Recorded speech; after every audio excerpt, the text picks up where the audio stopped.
Nasabpina natin ang ombudsman. So we anticipate that they will be presenting the SALN, no? Okay. Nasabpina din natin ang AMLA, whom we anticipate will be presenting the report on covered and suspicious transactions. Nasabpina din natin Egan and Coney ang BIR, who will be reporting on the income tax return of the vice president and the husband kasi conjugal ito, Tama no? po. And we also issued subpoena to SEC. Opo. This is for the audited financial statement ng mga business establishments nila na dineclare nila both in the SALN and the ITR, no? And to add, kasama sa ating nasabpina upon the motion of Congresswoman Laila De Lima, ang ating former Senator, Sonny Trillanes, no? Okay. So, I expect that he will be presented as well in relation to the unexplained wealth and non-disclosure in the SALN. Opo.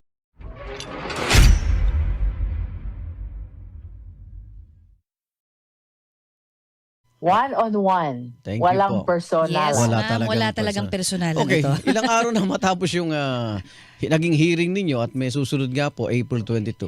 Itong mga araw na obserbahan ko, lagi ang naratibo po nung kampo ni Vice Presidente Sara Duterte, yung educational attainment, yung law school, pati yung painting na pinagtatalunan, kanino ba nagregalo? Sinasabi ko, hindi naman yun ang impeachable offense eh.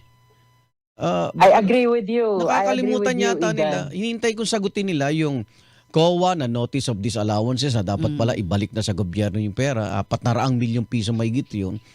Pati yung waiver ng bank account. At ngayon nilabas ni Congressman Ridon yung listahan ng mga sasakyan na tumutugma sa mga kwento nitong si Ramil Madriaga. Saan na po tayo patungo, Congresswoman? Well, for purposes of our next hearing, that will be on Wednesday, April 22, no? Mag-umpisa tayo ng 10 o'clock in the morning.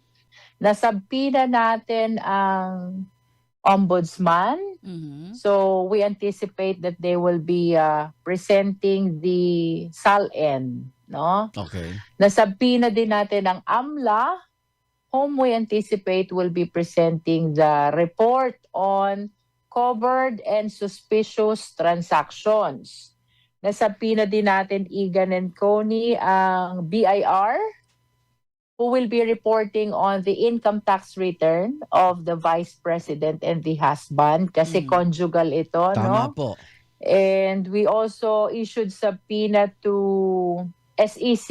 Opo. This is for the audited financial statement ng mga business establishments nila na dineclare nila both in the SALN and the ITR, no? And to add, kasama sa ating nasabpina upon the motion of Congresswoman Laila De Lima, ang ating former Senator, Sonny Trillanes, no? Okay. So, I expect that he will be presented as well in relation to the unexplained wealth and non-disclosure in the SALN. Opo. Apparently, Egan and Coney, ang focus natin in our upcoming hearing will be the allegations on unexplained wealth and non-disclosure in the SALN. You will remember, yung nauna, nag-focus siya sa confidential fund of both the OVP and DepEd. Opo. Itong susunod naman, which will be on Wednesday, we will be focusing on unexplained wealth and non-disclosure in the SALN. Okay, may tanong po ako. Sabihin niyo po kung probing po ako o clarificatory.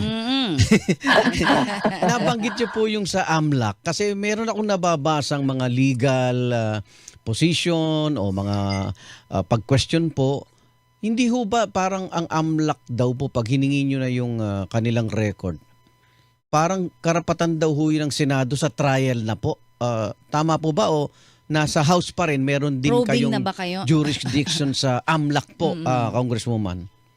Definitely, this is still in line with our determination of probable cause, no? Maalala nyo, Egan and Coney, tayo binigyan ng kapangyarihan ng rules ng batas na mag-issue ng subpoena duces tecum. This Opo. is for the production of documents for us to be able to test whether the allegation in the complaint, including the attached evidence, is sufficient already to constitute probable cause, no? Okay. At dito tayo binigyan din ng mandato na mag-conduct ng clarificatory hearing. So, to answer your question, Igan, we are not yet probing.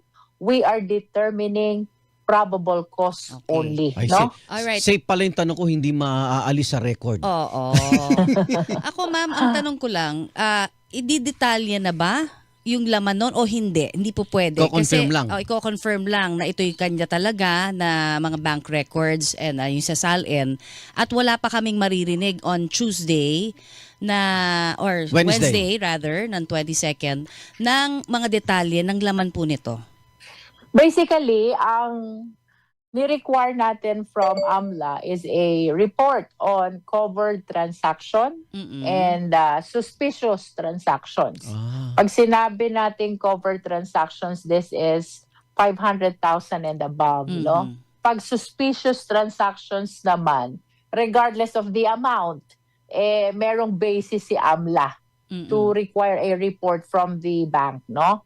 So, this will be focusing merely on the report to be submitted by the AMLA. So, Connie, tama ka doon.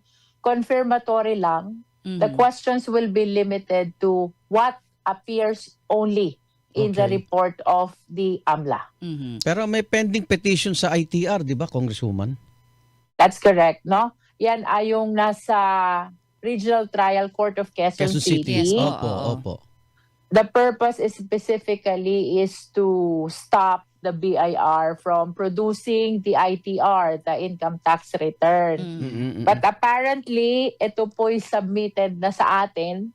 Oh. Last hearing, that was April 14, no? Mhm. Although ngayong darating na Wednesday, April 22, this will be the time when the commissioner of the BIR will be presented, no? I So, see. we will be hearing from the commissioner his Himself. position Mm. about Oo. the ITR kasi meron siyang sinasabing mga limitations about the disclosure of this report. So the proper time when to hear the position of the BIR will be this coming Wednesday. But definitely, from my perspective, Oo. to stop the BIR from submitting the ITR to the Justice Committee is already moot and academic. Okay. Dahil So, nasa Kasi na. submitted na. Pero ano bang karakter ng ITR? Is it a public document na hindi mo kailangang mapigilan ng disclosure nito sa government official? I understand, Igan, that this is likewise a public document. Oo nga eh. However, meron tayong mga limitations Okay. concerning confidentiality, Mm-mm. no? Oh, And I think this is the concern of our BIR commissioner, no? Okay. So, hindi pa namin to na-discuss thoroughly, but I anticipate to hear the position of the BIR this coming Wednesday. Okay. Oo. Pero sa pagkakaalam nyo, kasi ang nagsalang po dito sa TRO for Quezon City, no? Yung asawa po ni VP Sara, dahil nga naman sabi niya, hindi naman siya politiko. Private siya. Private citizen siya. Pero conjugal kasi ITR. Ano ba ang, kasi nabanggit nyo kanina, conjugal naman ito. Ano Yeah. ho ang magiging limitasyon sa pagtatanong pagdating dyan? Based on, siguro parang pag-aaral na rin ho ng lahat na nakikinig sa atin, ano? What to expect on Wednesday?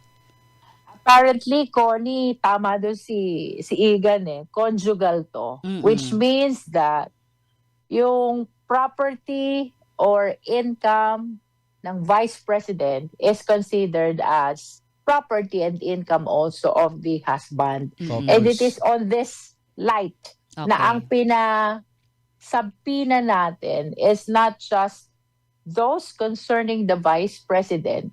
It includes even those that concerns the husband of the Vice President, no? Mm-mm. To your question, Connie, anong magiging parameter natin doon sa pagtatanong? Again, we will be confining our clarificatory questions Mm-mm. to what appear only in the documents which will be submitted by the government Okay. agencies. Are you confident, ma'am, na ito pong upcoming hearing on Wednesday, wala na hong magiging aberya? Kasi ang impression po parang itong mga bank records ng Vice Presidente, ang matagal na para bang tinututulang mailabas Yun yung perception ng ilan po, ano? Are you confident na matutuloy ho itong pag-clarify natin, clarificatory questions po na maibibigay on Wednesday? Wala na bang hahadlang? Let us clarify, Connie, no? Mm-mm. Ang ni-require natin from AMLA, to be specific, are reports. AMLA reports Mm-mm. Ng bangko. on covered and suspicious transactions. Okay. I want to make a distinction between bank records and AMLA reports. Ayan, maganda No? yan. Sige po, ma'am. Mm-mm. Ang atin pong sinasabi na dito are reports ng AMLC. It's not AMLA pala It's the Council, It's a Anti-Money Laundering Council. Okay. Report of AMLC pertaining to covered and suspicious transactions. Okay. We did not subpoena the bank records. I see. Okay, malinaw na. We Okay. did not subpoena the bank employees. Mhm. We did not subpoena the bank officials. Wala pa ron. Ang sinabpina po natin ay reports of AMLC and the AMLC, the Okay. Anti-Money Laundering Council. And we have to distinguish between these two sapagkat ang saklaw po ng Bank Secrecy Law, ang pinagbabawalan po ng Bank Secrecy Law are Mm-mm. bank records and even the bank officials and employees. Again, hindi po natin sinabpina ang bank officials and Okay. employees. Neither did we subpoena the bank records. Ayun, Okay. malinaw, We- no? Mm-mm. Ang sinabpina po natin, reports of Reports. AMLC Mm-mm. And and the suspicious. AMLC. Okay. No? Okay. Congresswoman, follow up lang ako. Papasok dyan ba yung waiver na binigay ni Ramil Madriaga sa kanyang bank account? I haven't heard from the justice members, Igan, no? Okay. Pero kung maaalala mo, itong bank waiver na ito, it pertains to the former president. Mm-mm. Yung dami To account former daw. President Rodrigo Duterte, no? Na di umano, ipinag-open siya ng account, tapos he just signed all the checks blank, no? Oo. Ito yung naging subject matter ng waiver niya, Mm-mm. na wine-waive niya yung karapatan niya under the bank secrecy law so that the Justice Committee or anyone can look into Okay. that bank account to prove his allegations. Okay. Kaya lang, Igan, Connie, parang hindi naman ito tungkol sa Yun na Vice nga. Presidente. Ah, So, pero may binabanggit din si Senator Trillanes na joint account. Baka masama ba yon? Hindi Well, naman. kung ka-join dyan si VP, ang ating Vice Presidente, then there will be no issue, no question about that. okay. Okay. Definitely, pwede siyang i-consider for the purpose of this investigation, no? Opo. But again, the decision will come from the majority of the justice members. Hindi ko naman totally nininegate yung allegations about the account allegedly opened by the former president for Ramil Madriaga, Mhm. no? Sapagkat I understand that one of the purposes of Ramil Madriaga in including this allegation is to show his close association Sa pamilya. Okay. to the Duterte family, Okay. no, na pinagtitiwalaan siya ng ganito katitinding mga transaksyon o bagay, no. So it will depend on the endorser. Mhm. And I understand that's Congresswoman Laila De Lima for the Saballa complaint and Bishop Abante and DS Paulo Ortega for Cabrera complaint. If they will be including this allegation for the purpose of determining probable cause, in support of the determination of probable cause, and whether they will be pursuing looking into this account, Oo. no? Mm-mm. To check kung talaga bang may inopen ang former president under the name of Ramil Madriaga. Okay, just to clarify din ma'am, yung sa inyo sa AMLA AMLC lang ang kumbaga reports. Pero pagdating po sa Senado, kung magkakaroon nga talaga at magpo-proceed sa impeachment doon, pwede na ang bank records at patawag po yung mga miyembro syempre nung bangko.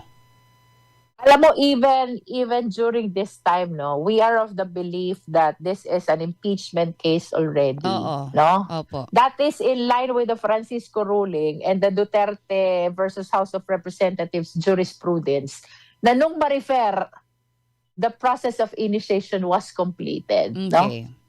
Kaya lang from our end, we wanted to be as cautious as possible. That's why we are confining the determination of probable cause to the AMLA report instead of issuing subpoena against the bank for the purpose of production of bank records. No? Okay. Pero pagdating sa trial, Opo. that is before the Senate, I think that there is no issue. Okay. It is Ayan, okay. certain and absolute that they can, They can. legally Mm-mm. look into the bank accounts of the impeachable official. All right. Oo. Apektado ba kayo ng mga komentaryo, pagpuna na moro-moro ang House Committee on Justice? Scripted po ang napapanood nila sa direksyong ito, Congresswoman? Igan, anticipated natin yan no? Na they will be asserting a lot of negative things with respect to the impeachment proceeding before the Justice Committee. Opo. Pero kami, Igan, sa Justice, isa lang yung focus namin Oo. This is a constitutional duty that we really have to face. Opo. So regardless of natutuwa ba sila o hindi, we are mandated by the Constitution to move forward, no? For Opo. as long as walang TRO, tuloy-tuloy lang po ang clarificatory hearing sa Justice Committee. Pero sa experience nyo po, talaga bang may mga witness or resource person na hindi tutugma yung kwento nila na maki-question yung ilan sa mga binovolunteer na impormasyon? Wala sila talagang 100% na memorya po, Congresswoman? As I have experience, yes. No, Igan? So Oo. ang question na lang, yun bang inconsistency na yun, significant ba yun? Okay. Like for example, in this impeachment proceeding, nabanggit mo yung painting. Oo. Significant ba yung painting dun sa allegations of offenses? No? Mm. So that's the question. Okay. Anticipated yun na kahit papaano, mayroong mga inconsistency. The only question is, significant Significant. ba yung inconsistency doon sa substance ng impeachment complaint? Wala yata sa konstitusyon na impeachable offense ang painting. So it will depend on the justice members, Igan. No? Sabagay. At the end of the day, it will be the exclusive judgment of the justice members to say whether or not on the basis of those presented before the Justice Committee, may probable cause ba Okay. o wala? Open pa rin ang invitation ni BP Sara to attend the hearing? Definitely. Hanggat hindi natatapos ang proceeding, we are extending the continuing opportunity to the Vice President to present her evidence through the justice members.